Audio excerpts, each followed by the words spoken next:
This is Rumpole's last case. Rumpole has or thinks he has put a bet on a horse with a prison officer. And finally, to his amazement, this horse wins. And Rumpole thinks he's in the money. And the fact that he's in the money gives him carte blanche, he thinks, to be really rude to Judge Bullingham.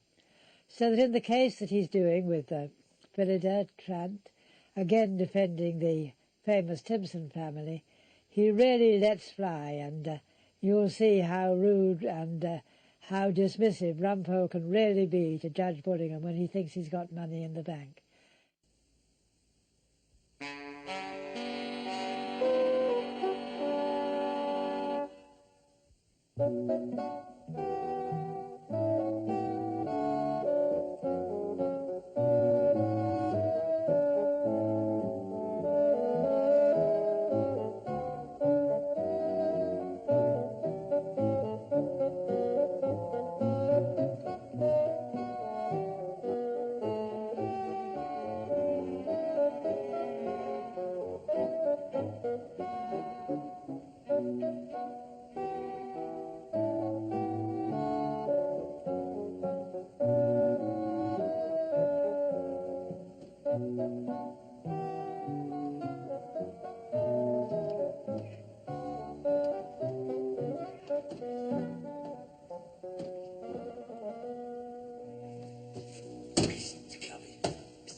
One for me, one for you, one for me, one for you, one for us. Come in. It's the bill. It's gone. Oh, come on then, Cyril. How much? Oh, don't. Oh, come on, Cyril.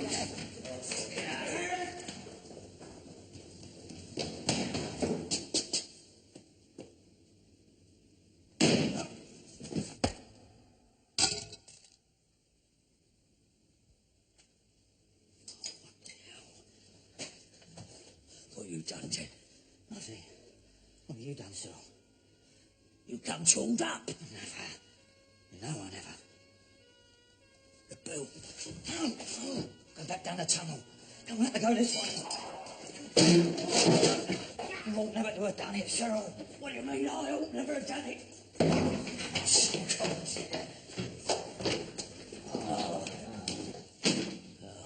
God.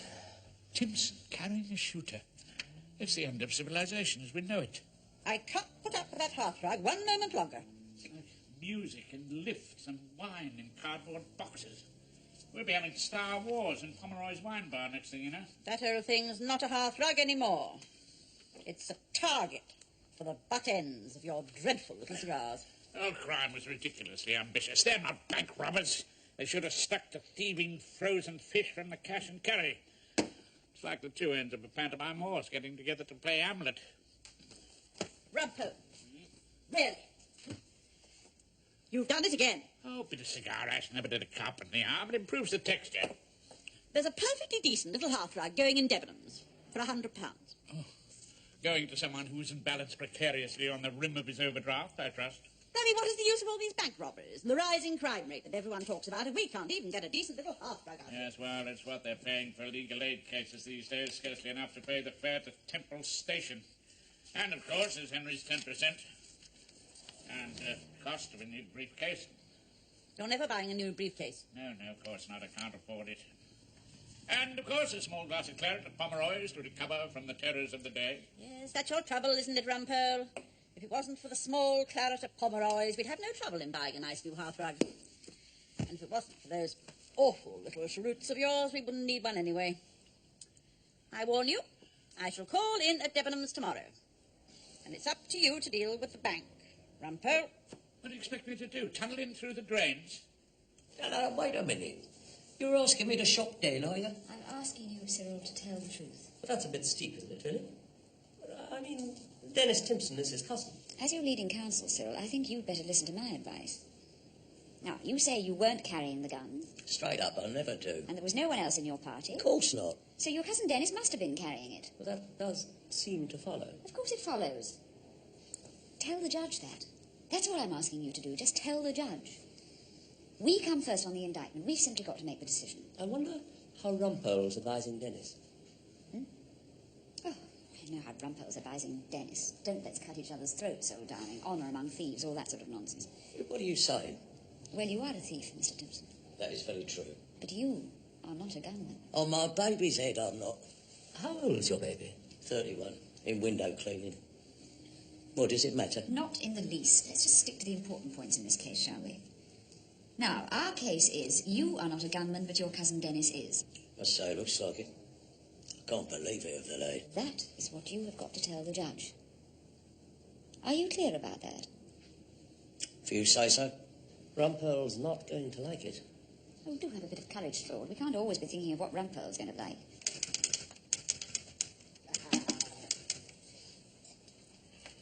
Morning, Horace. Morning, Uncle Tom. Mr. Rumpole. Henry! Congratulations are in order. Oh? What did they offer me? Mace bearer extraordinary to the master of the royal handkerchief. No, I turned it down. The barrister's clerk sweepstake on the Derby, Mr. Rumpole. You remember investing? I remember you twisting my arm, Henry, and I remember parting with £2 that would have been far better spent over the bar at Pomeroy's. You drew that dark guineas. What did I do? Die on your knees, Horace. You know nothing about the turf. It came in as a canter. I said to myself, trust old Horace, he gets all the luck. Have a little win, did I? 100 of the best, Mr. Rumpole. Do you want to count it? No, Henry, I trust you implicitly. 70, 80, 90, yes. They do say lucky on the GG's, unlucky in love. You've never been tremendously lucky in love, have you, Horace? I don't know, Uncle Tom, I have had my moments. 100 smackers, I must say. It's a great day when you get your actual folding money from your clerk. As I sat in the cafe, I said to myself, they may talk as they please about what they call pelf. They may sneer as they like about eating and drinking, but I cannot help it. I cannot help thinking how pleasant it is to have money. Hey-ho. How pleasant it is to have money. So pleasant it is to have money. You and I have known each other a great number of years, Dennis. You're a sporting man, Mr. Rumpole. And I've never known a Timpson carry a shooter before. Oh, I do take an interest in the turf, yeah. Bloke in here cleared $250,000 on a 4-horse accumulator. $250,000? Yeah, look, seen boarding an aeroplane for the Seychelles. Seychelles. Far away from Judge Bullingham and the Old Bailey. I could make more than that on a 4-horse accumulator, if I had a ton. Ton of what? £100 steak. £100? Yeah, reckon I could top 300 grand next few days. You know what's going to happen when you and Cyril get into the witness box and start blaming each other? It is called a cutthroat defence. And the prosecutor will be chortling in his joy and handing out the razors, and you will both be found guilty. Did you say £300,000? Yeah, a 4-horse accumulator. 4-horse what? Accumulator. I could get 9 to 1 about Pretty Balloon at Goodwood this afternoon. Do you want me to take a note of any of this? No, Miss Probert, thank you. I will. Pretty Balloon. That'll be £1,000, and that could go on to Mother's Ruin at Redcar. No, 5 to 1, I should think. Really? Right, that's 6 there, and that could go on to Ever So Grateful. And that should get you 4 at Yarmouth. Ever so grateful. Oh, that's 30 grand. Sounds a polite little boss. Yeah, what we need now is a nice little 10 to 1 for a bit of a gamble. Gamble. What's it been up to now, pray? A doddle. Oh, yes, as easy as breaking into a bank vault. Do me a favour, Mr. Rumpole. Don't bring that up again. Kiss a grand. Newmarket, Wednesday. Kiss a grand? Anti-post price, that should bring you in, let's say, 330 grand. Give or take a little. In round figures. Oh, yeah, round figures, yeah. Tell me something, Dennis. All right, about the shooter. Oh, we'll come back to the shooter in a minute. But you have been in custody since that fateful night. 6 months now, Mr. Rumpole. Well, we shall get that off the sentence. Well, being in Brixton and now here, I suppose it's been a bit difficult to put on a little bet or two. I mean, not to mention a 4-horse accumulator. Bless your heart, Mr. Rumpole. Now, there's always screws who'll do it for you. Even here, down the Old Bailey cells. What screws put on bets? You know, Gerald, you know, he's the fat one at the gate. One that's always got his face in a bacon sarnie. Gerald. Well, I think that's all on the legal aspects of the case. Just remember one thing, Dennis. The Timpsons do not carry shooters, and they do not grass on each other. That's true, Mr. Rumpole. That has always been our point of honour. So you won't grass on Cyril? Not unless I have to. What is honour? A word. What is that word? Honour. Air. Well, we'd better get upstairs. I think I might try a few passes with the legal cape with the mad bull. Out there, Toro, what can I wet?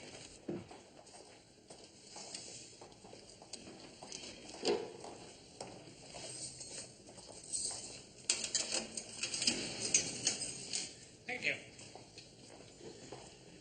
You're all right, isn't it? That's right, Mr. Rumpole. Are you coming with us? You two go on up. I'll be there in a minute. Sharon. Mr. Rumpole, a busy day, have you?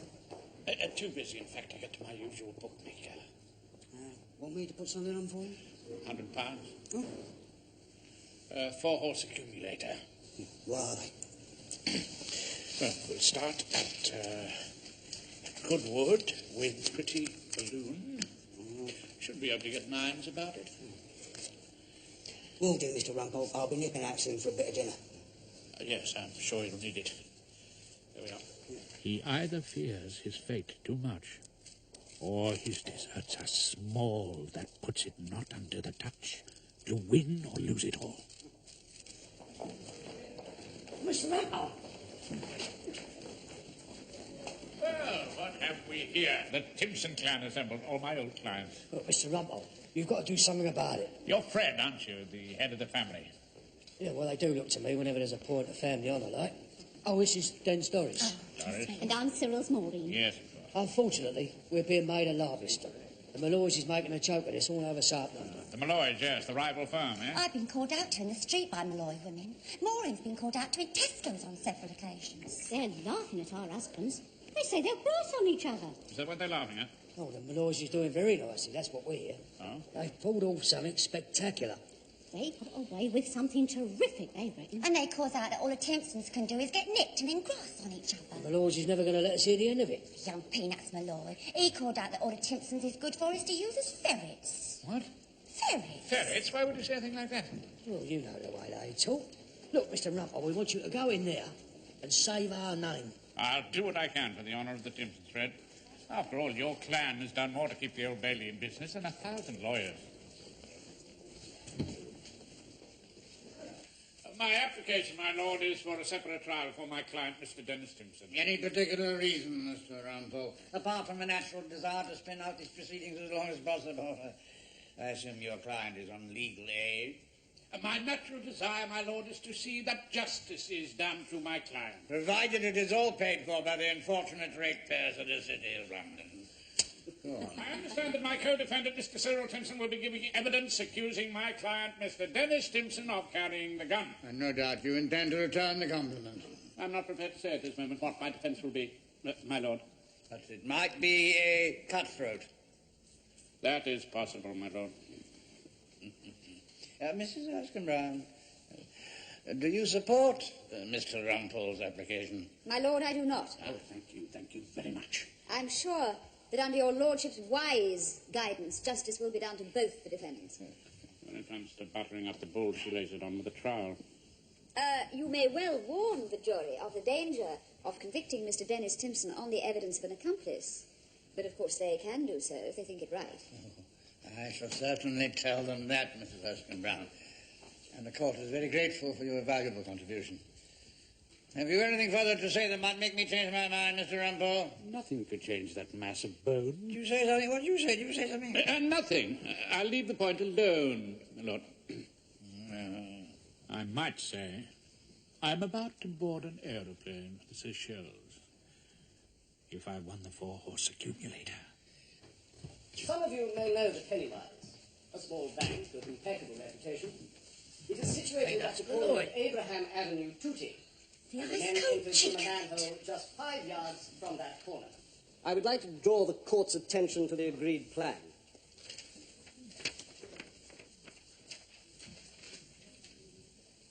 You will see there that there is an underground passageway used for telephone cables and a drain. So that all these highly sophisticated robbers had to do was to crawl along the existing tunnel and then break through the wall into the L-shaped strong room.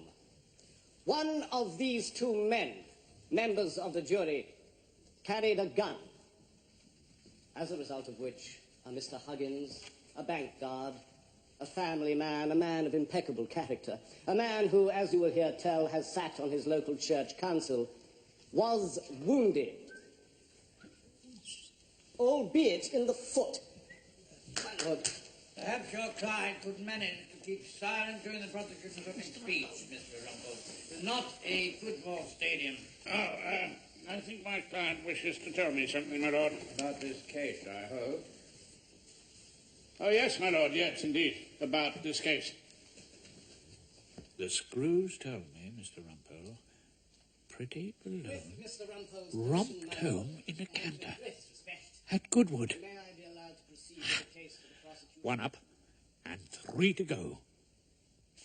She's a very attractive advocate, Mrs. Erskine Brown. Really most attractive advocate. Yes, Judge. I always listen to her with great pleasure. Where do you think Mr. Erskine Brown is? Sitting behind her. He's her junior. Oh, yes, I can't overlook that. Hasn't opened his mouth much during this case, has he? Seems rather a poor specimen in many ways. Simpson. Yes, Judge?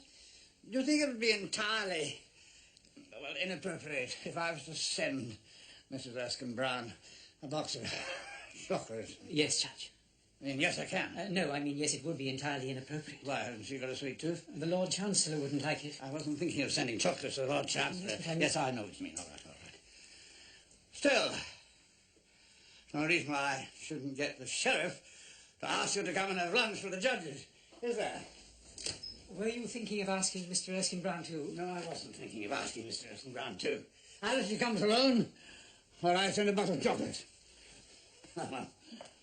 Just a few facts that might be useful about Den Timson, Mrs. Erskine Brown. Phillida, please. Phillida. There's a conviction for possessing a firearm without a license. Pistol. No, shotgun, I'm afraid. But I don't suppose our Den goes out after the pheasants with the dentures. No, I don't suppose he does. Yes.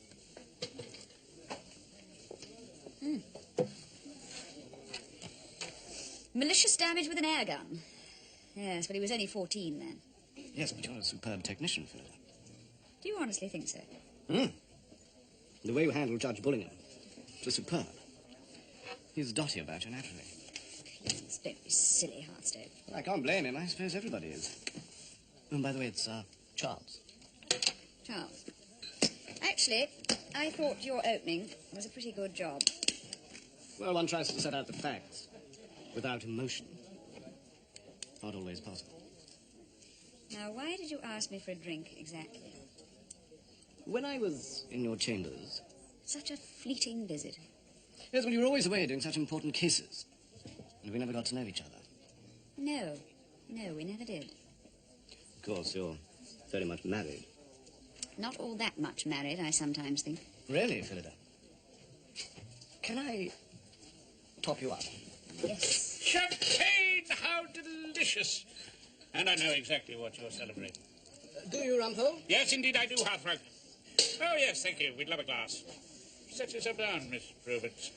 I don't want anything, thank you. Oh, do you not? I do. I want some answers to a couple of simple questions. I can't think what those could be. Jack, a couple of extra glasses, please. Right. Come off it, Portia. You are celebrating the unholy alliance between your client, Mr. Cyril Timpson, and the prosecution, with a full exchange of information designed to send my poor old Dennis away for at least 14 years. Oh, come on, Rumpole, that isn't fair. No, indeed, Portia, it is not fair. It is true, isn't it? Ah, thank you, Jack. But, oh, dear, method champenoise. You disappoint me, Hearthrug. Actually, Charles, it's quite delicious. What, grape juice and gas? Wait for the headache. Oh, you do know Ms. Probert, don't you? Yes, of course. There's one thing I've always wanted to ask you.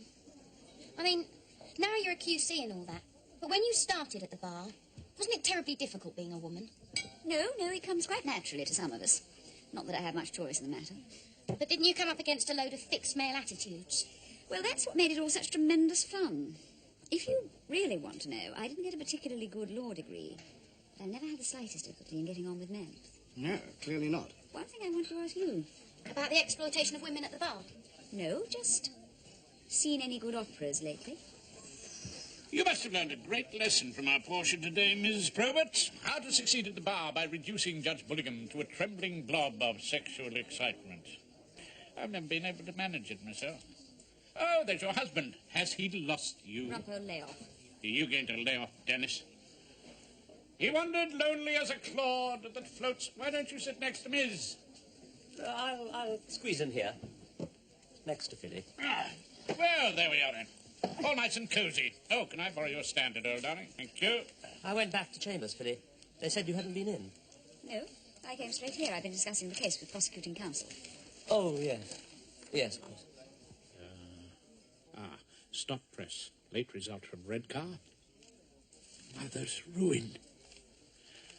2 down and 2 to go. Thank you very much, old darling. I'm almost inclined to order a bottle of the real stuff. Why, what are you celebrating? Well, I don't know about you fellows, but I've made a couple of small investments which seem to be turning out rather well. What would you say if this should turn out to be Rumpole's positively last case?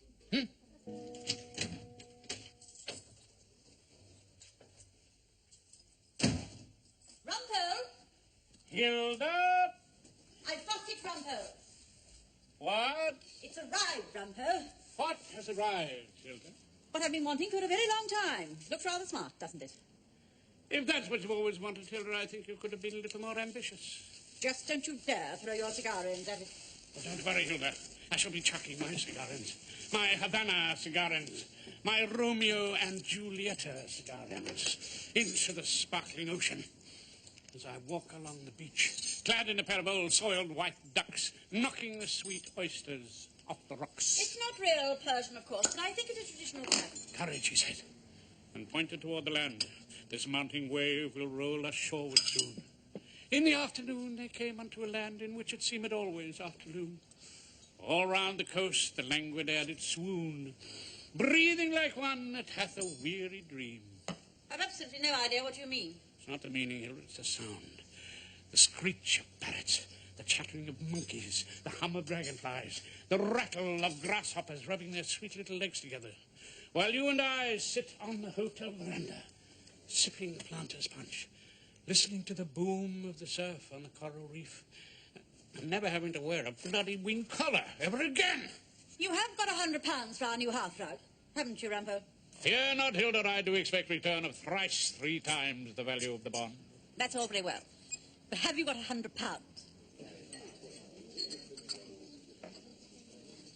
He said his positively last case. No, I'm not sure. One thing Rumpole's taught me, never take anything he says at face value. He's playing some sort of game in this case, for instance.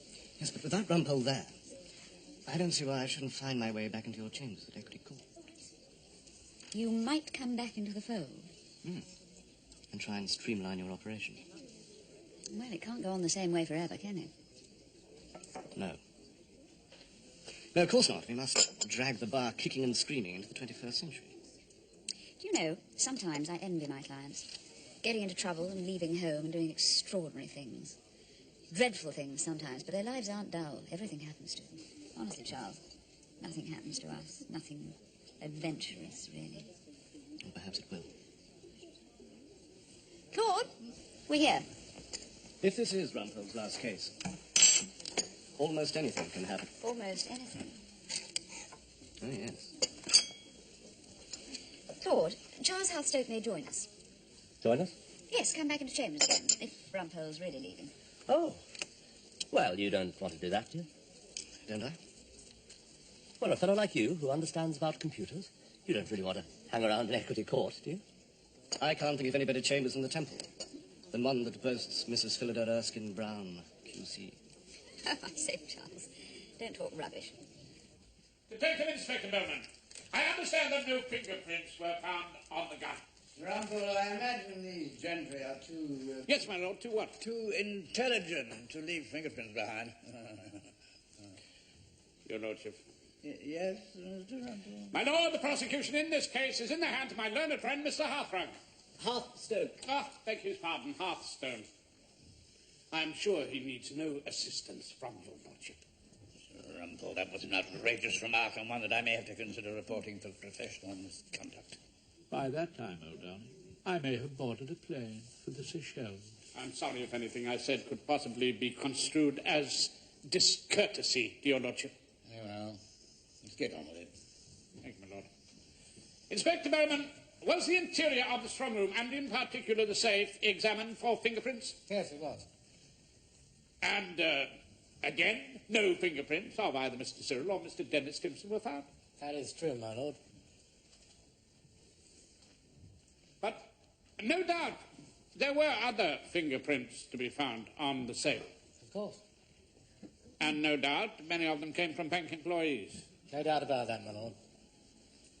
But did you take the trouble to check any of those fingerprints with criminal records? Why should we have done that?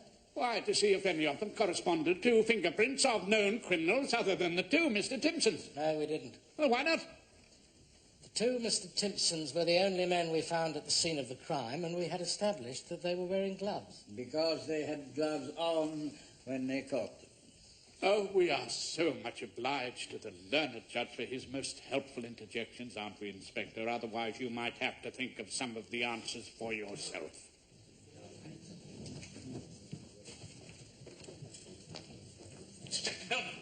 Oh, it's you, Mr. Rumpole. Inspector Bowman, I have always regarded you as a thoroughly dependable and straightforward officer. What do you want to get out of me, Mr. Rumpole? It's all right. A little favour. Why should I do you a favour? Yes, why indeed? You've been a bit of a thorn in my flesh over the years, if I have to be honest. Well, if I were to promise never to be a thorn in your flesh again. You mean not making me and my officers look Charlies in front of the jury? Never again. Not letting the Timpsons get away with murder? Never murder, Inspector. A little stolen fish occasionally. And not getting my young DCs tied up in their own notebooks? If I were to swear on my old wig never to do such a thing again, in fact, if I were to tell you this would be my positively last case. Then I suppose I might be more inclined to help her. Nothing illegal, of course. Illegal, perish the thought. No. This is guaranteed to serve the interests of justice. Cyril Timpson, did you take this pistol with you when you tunnelled into the Pennywise Savings Bank? No, I never. That's all, Portia. That's all you need to ask. Did you have any idea, Mr. Timpson, that your cousin Dennis was armed with a pistol? My lord, I must object. There is absolutely no evidence to show that Dennis Timpson was armed with anything. The pistol was there at the scene of the crime, Mr. Rumpole. Somebody must have brought it. Somebody, perhaps, my lord, but the question assumes that it was my client. Brown, carry on. You may ask your question. If your lordship pleases. You don't have to. Remember the quality of mercy. Did you have any idea that Dennis was armed? You forgot it. No idea at all.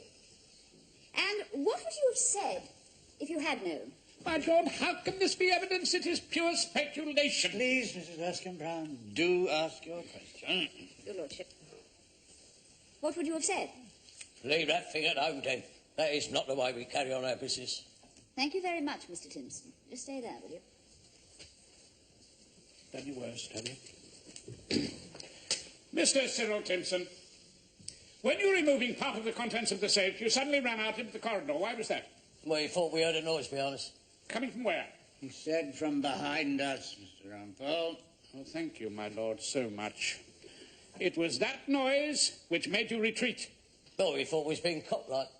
Then why didn't you retreat back into the tunnel where you came from? Well, Was it because the noise you heard was coming from that direction? well, it might have been. What did he say? What did you say? He said it might have been, my lord. Thank you very much, Mrs. Erskine-Brown. When you ran out into the corridor, you were carrying a box containing cash and other valuables. Yes, I was. And so was your cousin Dennis. Yeah. Now, you saw that. Yeah. But you never saw him with a gun in his hand. Well, I never actually saw it, but... Well, I knew I didn't have it. Mr. Cyril Timpson, may I say at once that I accept the truth of that statement? Rumpole, have you gone soft in your old age? No, I just thought I'd like to win my last case. I agree that you didn't have it. And Mr. Dennis Timpson certainly did not. So where did it come from, Mr. Rumpole? Did it drop out of the sky? Yes, my lord. In a manner of speaking, it did.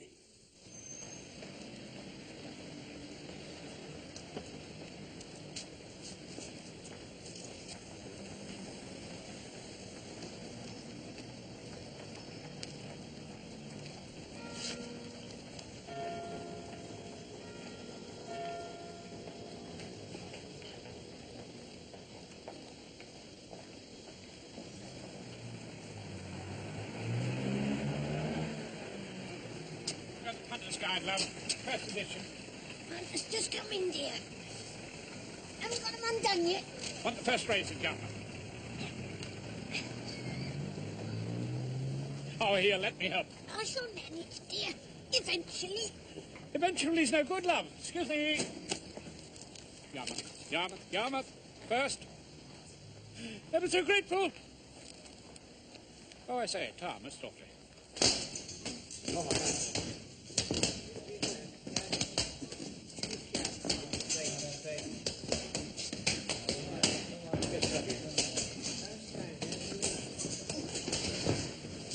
Are you Peter Malloy? So what if I am?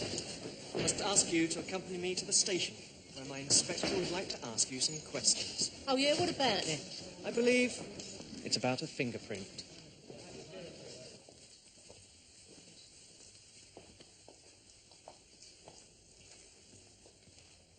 Oh, my son! Making good bread on the outside, and Percy Fires going to take up the running from Kissagram. Zoot back is tickling, stick is beaten, and we're just over a furlong to go. It's Percy Fires from Kissagram and tickling, stick and Zoot. Well inside the final furlong, and it's Percy Fires from Kissagram, Percy Fires from Kissagram.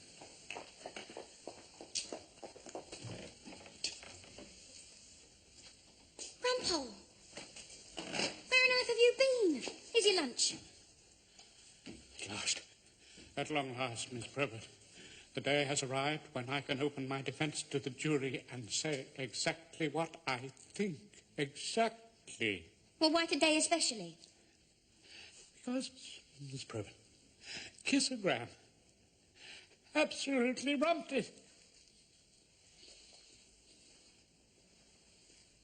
Members of the jury, you have doubtless heard of the presumption of innocence, that golden thread which runs through British justice. Everyone in this fair land of ours is presumed to be innocent until they are proved to be guilty. And against this presumption, there is another mighty legal doctrine. It is known as the Bullingham factor.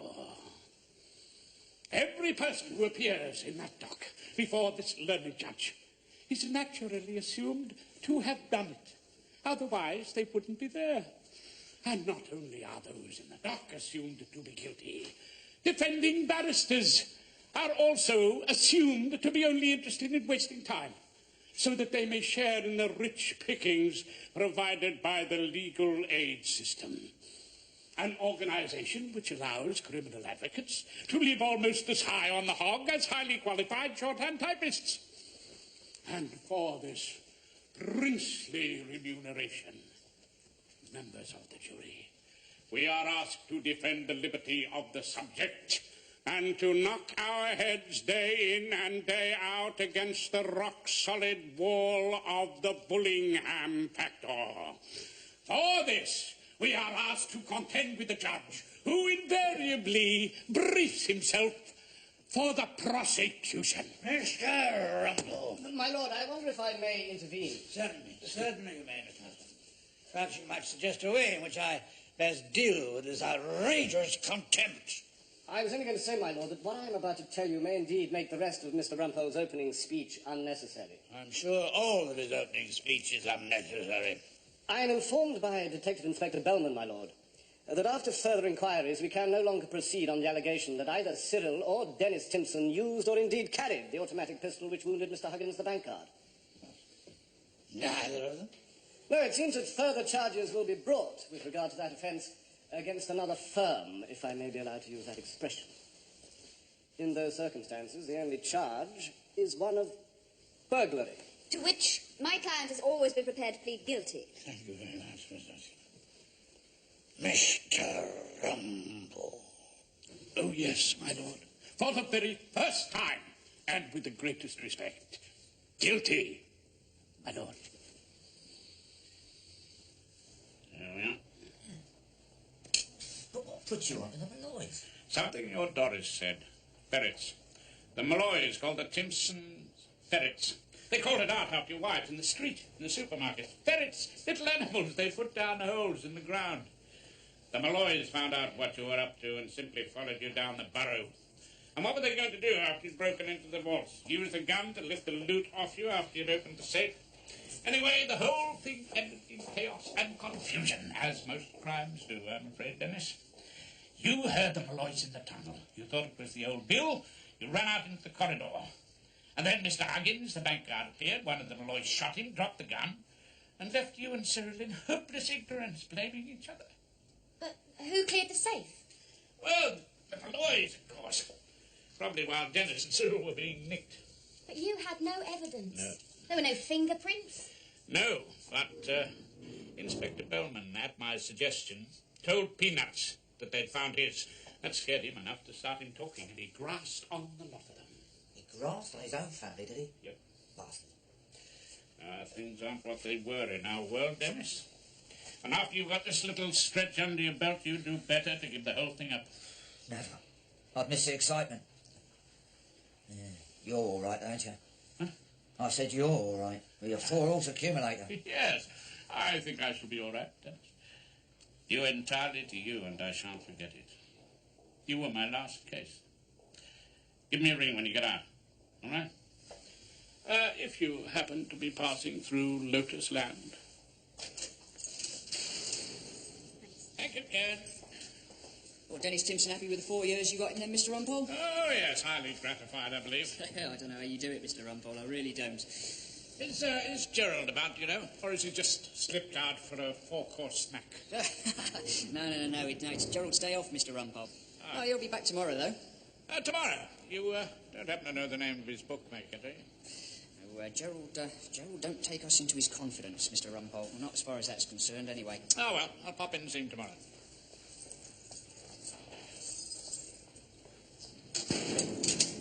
My dear Mrs. Erskine Brown, Phyllis. Philida. Phyllis, no need for you to stay. The case is over. You've got a train to catch. Please, do sit down. Thank you, Judge. Your opening speech to the defence had me absolutely lost in admiration. Would you care for a glass of sherry? Yes. It was, a tragedy about Rumpole. Tragedy, yes. Afraid I'd like to report him. Professional misconduct. Thank you. No, Judge, I meant it was a tragedy. He was interrupted. What? I read the second half of that speech, Judge. Rumpole was extremely flattering, but then I think the things he said about you were no less than the truth. Flattering? One of the fairest and most compassionate judges ever to have sat at the Old Bailey. Combines the wisdom of Solomon with the humanity of Florence Nightingale. Those were just a couple of quotations. That's not exactly how the speech started out, was it, Philida? Oh, no, Judge, no. Rumpole was describing the sort of mistaken view that a jury might have of an Old Bailey judge. Then he was about to put them right. But, of course, the case collapsed, and he never gave the rest of that marvellous speech. Can you remember anything else he was about to say? Yes. With Judge Bullingham, the quality of mercy is not strained. It droppeth as the gentle rain from heaven. Rather well put, I thought. Will you still be reporting Rumpole to his inn? Well, I shall have to think it over in the light of what you just told me. Philida, can I ask you a question? Yes, Judge, of course. Do you like hard or cream Santos? When it comes to a box of chocolates and...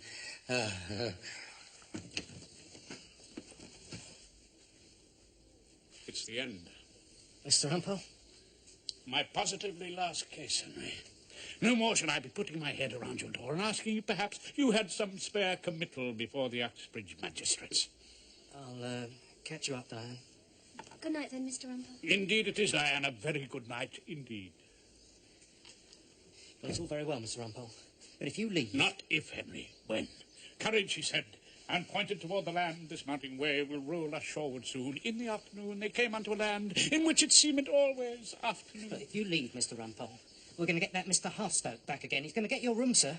Mr. Ballard's already keen on the idea. Yes. It'd be a disaster for Chambers, sir. And my 10%. And Diane's threatened to hand in her notice. I delivered you from the hearthrug once before. You did, Mr. Rumpole. I shall always thank you for it. A little matter of massage parlours, if I remember. If I could stave off the attack again. Oh, Mr. Rumpole, if only you could. It might be my last good deed before I board an aeroplane for Lotus Land. It isn't only the 10%, Mr. Rumpole. It's the relationship with Diane.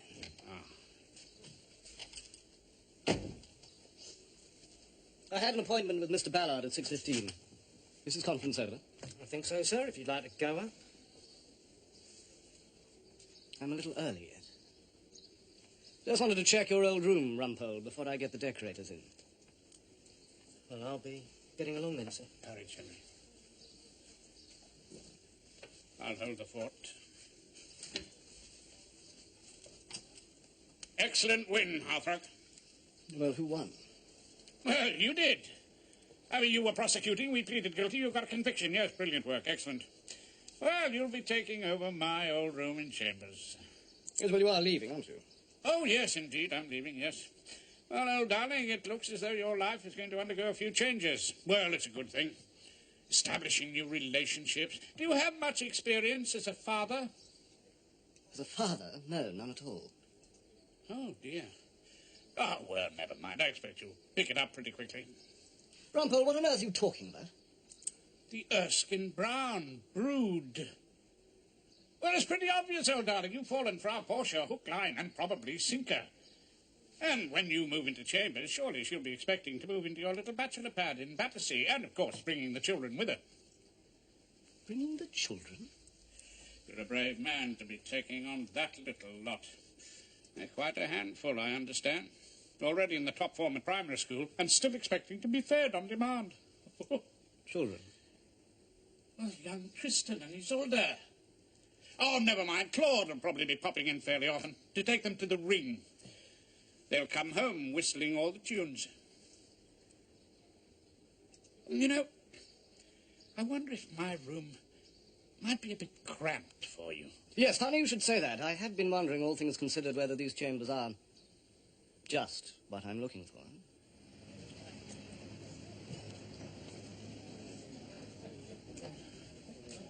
Portia. Rumpole. Have a choc. Oh, I say. Oh, absolutely yummy. Thank you. Bullingham gave them to me. Yuck. The mad bull's in love. You are a femme fatale, Portia. Don't ask me to explain yet. I'm not sure how it will turn out, but I went to see him entirely in your interests. It's very nice of you.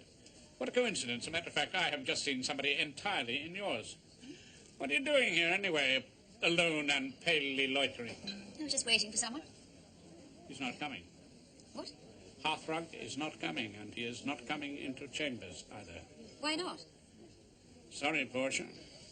I told him that you wanted to move into his little garçonniere in Battersea and bring the children with you. Rumpole, I would never have done that. I'm very glad to hear it. Anyway, he turned deathly pale and decided to cancel his subscription. The rat. Well, it was Henry and Diane I was thinking of as much as you. They don't deserve Hearthrug any more than you do. None of you deserve him. I was only considering a small adventure. Cheer up, Portia. In the circumstances, I think the time has come for me to order the Dom Perignon. Good heavens. Method champenoise is a thing of the past. Yes. Check. A bottle of your best bubbles, if you please. Nothing less than the dear old Dom to answer the occasion. Very good, Mr. Rumpole. Hi, Claudius. Ah, Rumpole, there you are. I'm in the chair. Care for a glass of the vintage bubbly? Extremely well, thank you. I just took a telephone message for you in the clerk's room. Oh, really? Well, if it's a murder tomorrow morning, I'm not really interested. No, this was a rather strange-sounding fellow. Mm-hmm. I wouldn't have thought he was completely sober, to be quite honest. He said his name was Gerald. Gerald, of course. Gerald, yes. Said he was calling from London Airport. Where? He said, would I give his thanks to Mr. Rumpole for the excellent tips, and he was just boarding a plane for a warmer climate.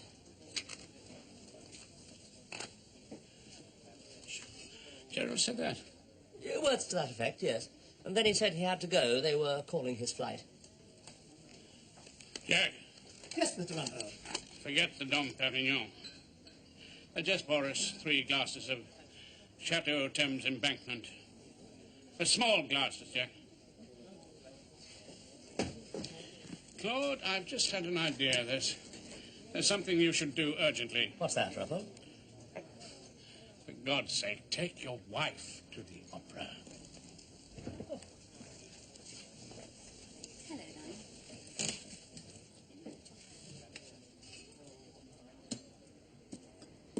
No, nothing. Not even a betting slip. I trusted him, you see. Ah, so innocent. We look after our clients, but we're such bloody fools about ourselves. You mean you lost my £100? Oh, it's not lost, Hilda. I know exactly where it is. It's on its way to a warmer climate with about 300,000 friends. The £100 I spent on the new hearthrug. Oh, that £100 is still in the account at the Carrying Bank, Hilda. Coloured red.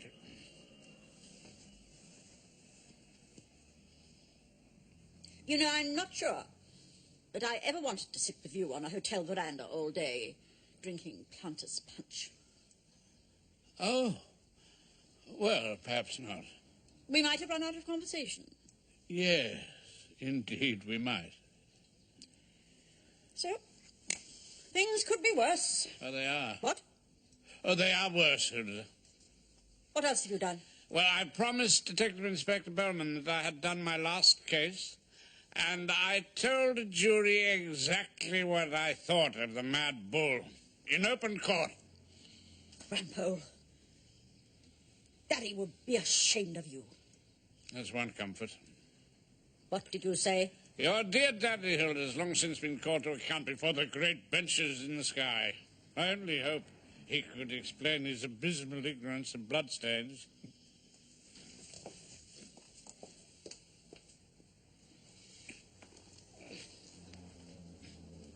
Rumpole? Yes, Hilda? What are you going to be doing tomorrow? Tomorrow? Yes, well, I mean, I hope you're not really going to retire or anything. I hope you're not going to be hanging around the flat all day. You will be taking your usual tube, won't you? At 8:45. To hear is to obey. Courage, he said, and pointed toward Temple Tube Station.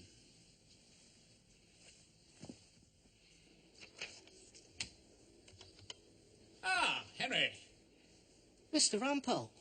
Any chance of a small brief at the Uxbridge Magistrates' Court?